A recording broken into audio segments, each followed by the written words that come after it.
Voodoo Tikis. Voodoo Tiki Tequila. There's magic inside. On the first day, the Great Master created the Great Light. On the seventh day, God simply stated the words Ti-Ki, which means first man. Upon hearing God's command, man was born. In time, the Great Master created woman as a mate for man. He also created more monoliths. Inside each monolith, God placed a powerful ability of man. God spread these powerful icons across the land to teach man the multitude of human power and emotions. Once discovered, each idol bestowed upon the race its great power.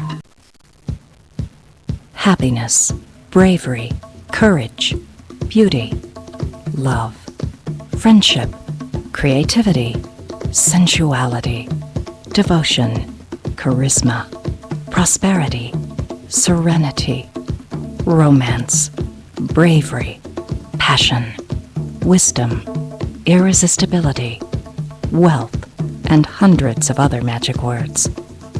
Upon finding the first monolith, man recalled the word that had awakened him. Man named the monoliths Tiki. Man worshipped the Tiki as idolic symbols of God's love and power. The world's first religion was born, and man named the religion Voodoo. Early man gathered at the base of the powerful Voodoo Tikis to pray and ask for God's help. However, an evil subculture had begun in Voodoo, a movement aimed at destroying the Tiki and harvesting their power for evil. The tribe leader wanted to protect the Tiki at any cost and made a deathbed wish to his son, Jean-Philippe Petro. Jean, gather the Tiki, create a great wagon train and take them away. Do not let the Tiki be destroyed. But father, the people, they need the Tiki to worship. No, when the time is right, the Tiki's magic will rise again. Take them away. Protect them. Do not let them be destroyed. With the help of the Loa, kind spirits, Jean-Philippe gathered hundreds of Tiki under the cover of night. The Tiki were loaded on a great wagon train and taken to the edge of land. They were placed upon a great ship and brought across the earth. Upon reaching the small Mexican town of Jalisco, Jean-Philippe saw a hillside that was covered with hundreds of agave plants. The agave-covered hill reminded Jean-Philippe of home. Jean took this as a sign from God that his journey had ended. To protect the Tiki, Jean-Philippe buried them deep in the ground on the hillside. He changed his name to Don Pedro and assumed the role of a poor blue agave field worker at a family-operated tequila distillery.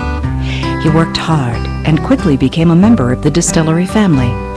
He saved money and built a fine home. He met a woman. They fell in love and were married.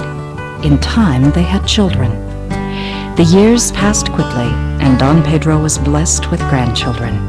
He and his wife spent many happy years together with their family and friends until the day the children grew up and moved away. Not soon thereafter, his dear wife passed. No one ever learned of Don Pedro's secret of where the precious Tiki were hidden. Alone, Don carried his wife up the mountain. He dug a deep hole next to the place where the magical Voodoo Tikis were hidden. Don Pedro buried his wife and prayed. Exactly 1 year from the date of his wife's death, God took Don Pedro into his arms, reuniting him with his wife in heaven. Don had kept his secret to the grave, never telling anyone about the Tiki, not even his dear friend and employer, Don Juanito. Don Juanito was a good man. Upon his friend's death, he and the men took Don Pedro's body to the spot where Pedro had buried his wife. They dug deep into the ground to bury their friend. To his surprise, Don Juanito found nearly 100 logs with strange face carvings, the Tiki. Juanito buried his friend, prayed, and gathered the logs back at his factory.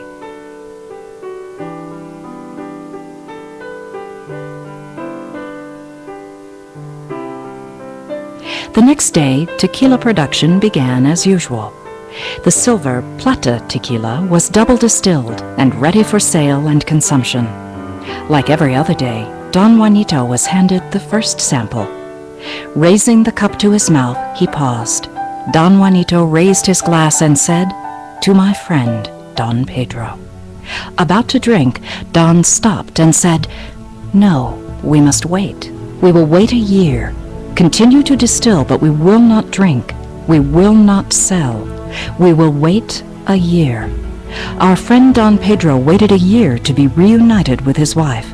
We will wait this year as he did. We will honor Don Pedro. "But, Senor Juanito, there are not enough kettles. There are not enough drums. How will we hold all the tequila for a year?" asked a worker. Just then, Don Juanito remembered the strange logs that he had collected from the grave of his friend.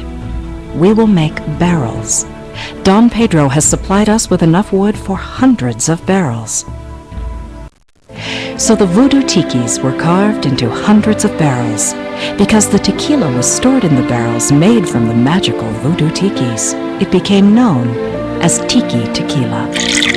1 year later, the tiki tequila was removed from the first group of barrels for sampling. It had no bite, only slight color and smooth, savory flavor that excites the senses and stimulates the mind. The workers enjoyed the new samples and took some home. Within a few days, strange things began to happen. After extensive research, the town learned that the barrels were carved from the ancient and powerful voodoo tikis that disappeared from Africa years ago. Could the legends be true? Could the tequila be absorbing the power of the voodoo tikis? Hundreds of years later, Don Juanito's Tiki Tequila remains 100% blue agave, aged in Don Pedro's very special barrels. Look on the back of your Voodoo Tiki Tequila bottle. There you will find a magic word. This is the code for which barrel carved from the magical Voodoo Tiki that your tequila rested within. Voodoo Tiki. Open up a bottle and maybe you'll find there's magic inside.